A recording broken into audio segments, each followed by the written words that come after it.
Alright, this video is continuing on from the last one. We were left off on controls for the motorcycle. So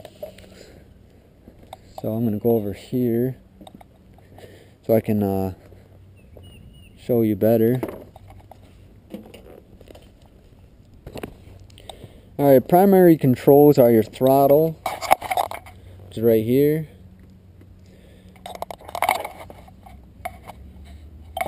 When you pull it back, it increases the engine speed, and you know, it's just like the throttle and gas pedal on a car. The more you pull it back, the faster you go. And you just want to, you know, gently roll it back as you're shifting and going. Also, when you do your maintenance check and check the throttle, when you pull it back, it should go back to the idle position. Next thing, you have your clutch lever on the left side. Pull this into shift gears. You've got your gear shift lever down here.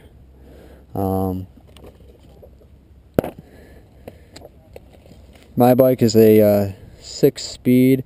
It's 1 down, 5 up, and there's a picture here kind of outlining it. They show a 5-speed, but it's basically you click down once for first gear, half a click up is neutral. A full click up from first would go into second, and then each full click up would go third, fourth, fifth, and sixth gear. If you're downshifting and you're going from second to neutral, it'd be half a click down. And then you have your front brake lever right here. A lot of bikes have different adjustments for depending on how much you squeeze it will apply different amounts of pressure. I've got mine set in the middle. You got your rear brake pedal right here. Press it down for the brake, the back brake. Fuel supply valve.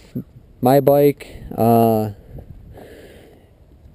an automatic one. The ones we had for the motorcycle class were manual, and it was on the left side around this area, and it's just a knob for your controls the fuel. If the bike is off, you want to have the knob in the off position. Keeps fuel from it just cuts the fuel supply. When you're gonna ride your bike, you want to have that on, and if you run out of gas, there's a reserve button for it that you would turn it to, and that would switch to your reserve tank, give you extra fuel to get to a gas station and fill your bike up. Mine's automatic, so I don't have to worry about it. It's, when I turn my bike on, it's got fuel and whatnot. You've got your ignition switch right here. You've got lock, which locks the bars in place.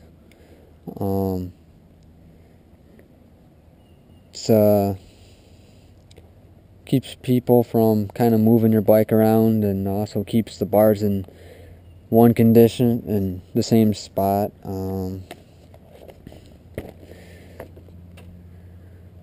Got also off, on, and some bikes have a park position So if you're off on the side of the road, you could put it in park and the tail light would stay on, so you don't have to hold the handbrake. I've got hazard lights on mine instead. I mean, all bikes have hazard lights, but I'd turn those on instead. Choke control, if you've got a carbureted bike, you'd pull the choke out if you're starting in cold weather. Mine's fuel injected, I don't have to worry about that. But usually your choke control would be usually on the handlebars. Sometimes it's near the engine, and it helps assist the engine when it's starting out cold. Helps the engine warm up more quickly, and once you get your engine warmed up, you push the choke back in. Engine cutoff switch right here. Right now it'd be on, and use that to turn the bike off or in an emergency. One day I was riding and somehow I hit it, and all my controls went off, and if that happens, you know, pull the clutch in and pull off to the side of the road.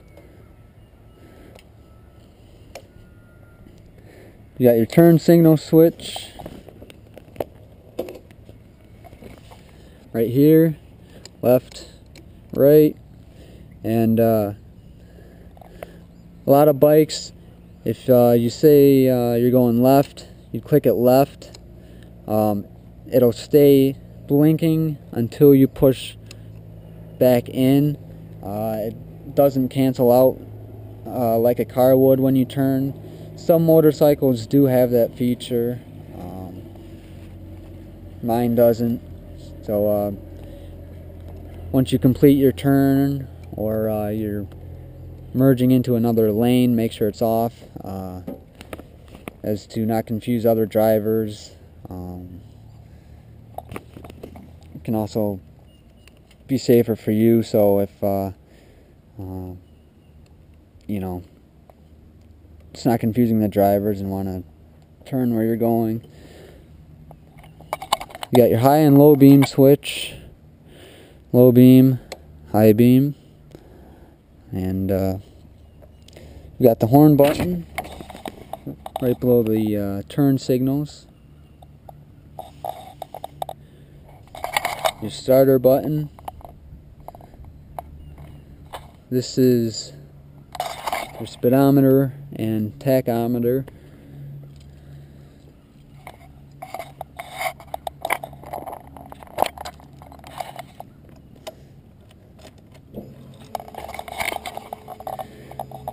My bike's got a digital speedometer, and then the tachometer. You got your engine temperature up here. Usually if it's cold and I'm warming the engine up, I'll wait till it's about 120 degrees or warmer. Fuel gauge right here. Your time, trip, miles per hour, distance traveled. You got trip A, B, and your odometer. You can also reset the trips, and you can change the clock. You can also change it from miles per hour to kilometers per hour, Fahrenheit to Celsius, and some other stuff.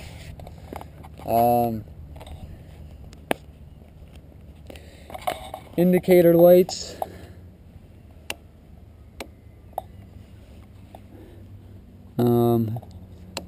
My bike was on. Let's see. Got your indicator lights. Green N for neutral. Got a blue light for your high beam.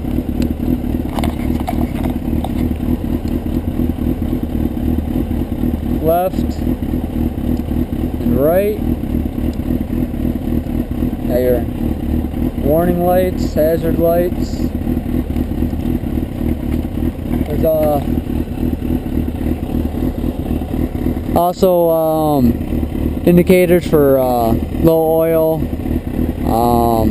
check engine light, and there's also sometimes they have oil pressure, side stand down, and other ones. My bike doesn't have the side stand down indicator. If your side stand is down, you can start the bike if it's in neutral, or if it's in first gear and you have the clutch and brake held down, you can start the bike.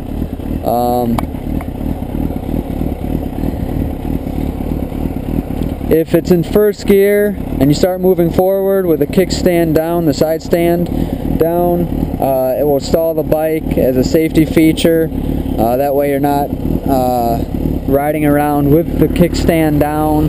That could get caught on something. I'm not sure if it does the same thing if you have the center stand down and say you got the center stand down and first gear and you start moving. I'm not sure if it shuts the bike off. I mean, you wouldn't actually be moving, but as a safety feature it might. So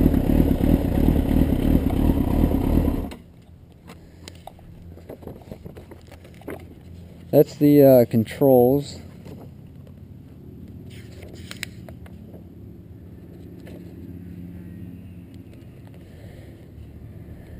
Now for starting and stopping the engine, in the book they've got a procedure called FINEC, F-I-N-E-C, and when you're starting the bike, what you do is, the F stands for fuel. So if you have a fuel supply valve, you turn that from off to on. Then you turn the ignition to on. Most bikes, it'll do a quick test beforehand. Mine, it'll show all the lights. The tachometer will spin around and back. You want to make sure it's in neutral. Have the engine cut off to on. And if you have a choke, you'd have your choke out. And if you don't have a choke, have your clutch in, even if it's in neutral, just in case. Keep the bike from jerking forward and moving on you when you start it. And that's that procedure. When you go to stop, you'd hit the engine cut off, and fuel supply you'd switched off if you have one, and then ignition off. And if I'm stopped for a long time, I'll pull the handlebars over and lock the handlebars out so they can't move.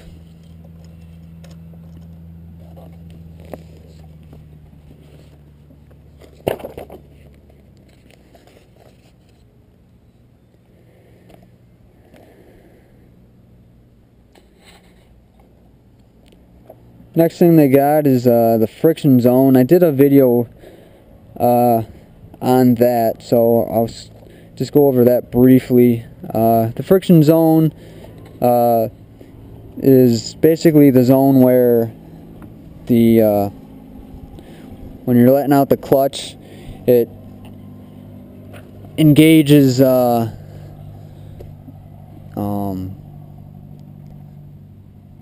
the engine to the back wheel, and the back wheel starts to move.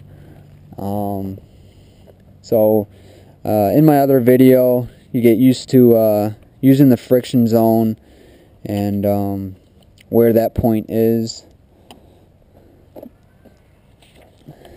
Riding posture, you want to have good riding posture. Keep your back straight, head and eyes up, both feet on the footrest near the controls. That way you have a quicker reaction time to them. If you need to either shift gears or brake. Your wrist, you want to have the top part kind of flat. You don't want it all the way like angled back or angled forward. By having it flat, it gives you a better grip and more linear throttle control and response. If you've got your wrist angled forward, you could end up giving too much throttle when you don't want it, and if it's too far back, if you need the power to pass or get out of the way of something, having it back, you can't twist it as far back to give you that extra speed and power when you need it. Also, if your hand's in a better position when it's flat for the handbrake, the front brake, and reduce that response time from if it's back here going up and grabbing. It's right there.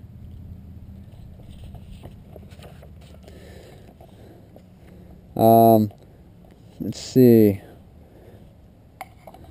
When you're turning a motorcycle, it involves 4 primary steps: slow, look, press, and roll.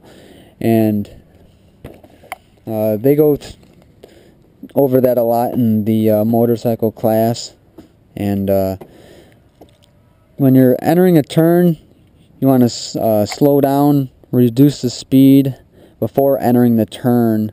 You don't want to brake while turning if you can help it. You can brake while turning if it's done correctly, but for the most part, you want to actually be rolling on the throttle going through the turn rather than braking.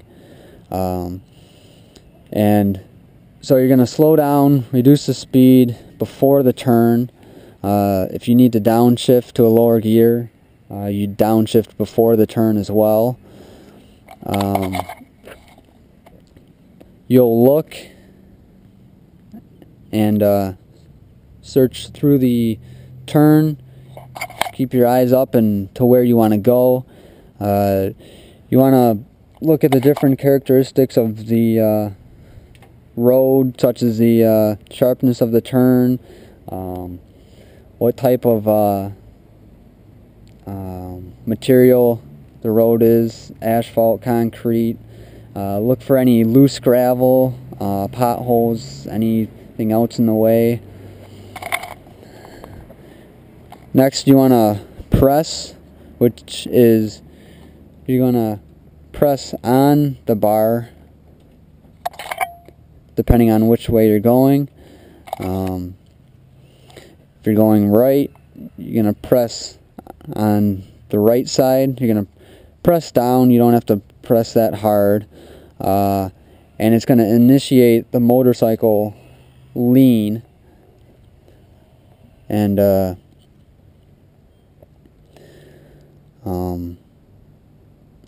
actually, you're going to want to press forward. So if you're going right, you're going to press the hand grip right. If you're you want to press the left hand grip to lean left and go left. And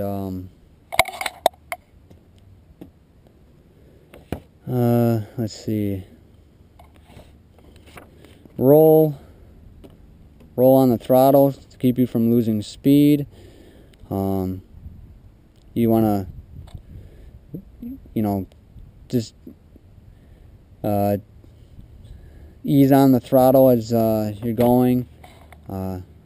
Roll nice and smooth. You don't want to quick burst of speed or anything as you're going in the turn. Try to avoid rapid acceleration or deceleration in a turn. Also, maintaining or increasing the throttle can also stabilize the motorcycle's suspension. In most situations, you and the bike will lean together, but if you're doing a lot of slow maneuvers, such as a U-turn, they recommend doing a counterweight technique. So if you're doing a U-turn and going left, you'd want to position your body towards the right side of the bike. Provide yourself with better balance and better control. But if you're leaning or going into a turn at higher speeds, you want to be leaning with the bike.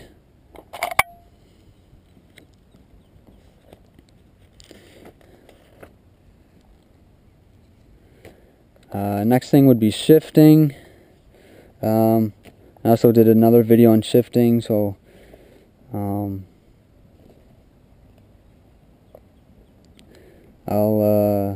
go over that quickly. If you're shifting to a higher gear, you want to be to the point where the RPMs are at a point where you can upshift. If the RPMs are too low when you go to upshift, you know, it can could stall the bike, but it's more beneficial to have the RPMs at a higher speed if you're going to upshift. When you downshift, you want to have the RPMs at a point low enough where when you downshift, it's not going to raise the RPMs up too high, and that could actually provide more power to the back wheel. You can also jerk the front of the bike around.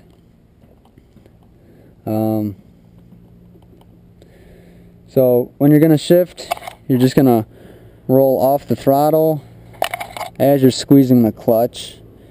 And then if you're upshifting, you'll click up, and if you're downshifting, you'll click down. And once you click up or down, you'll release the clutch and roll on the throttle at the same time.